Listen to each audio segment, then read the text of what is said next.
things happen when you're aimless. Okay, so the first is you get anxious.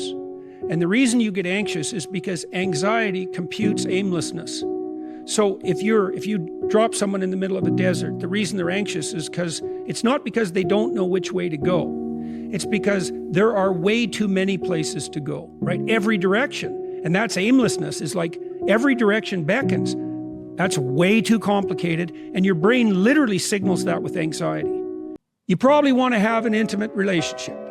Now, maybe not, but probably, but assuming you do, imagine, pretend like you're a kid. You get to have an intimate relationship. What does it look like? What does it look like when your wife greets you when you come home from work? What does your sex life look like, right?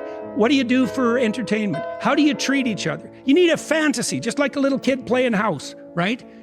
Figure out what you want, write it down, figure out what you could do to start moving towards that, okay? Do that with your family relationships.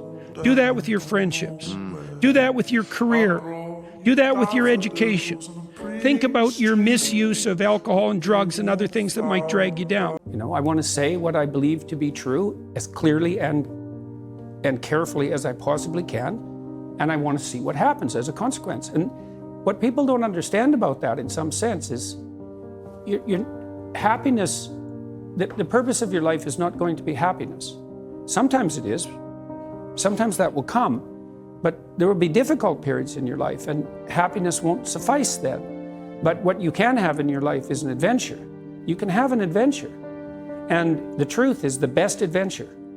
There's no doubt about that. Well, you know, you can even ask yourself these questions, and you have to ask, which is very interesting. You can't tell yourself. You might say, well, look, here are all the problems in my life, you know, and people, I'm not particularly attractive. I have this given health problem, you know, I'm not a genius. I have trouble with my parents, you know, I'm struggling forward on a variety of fronts.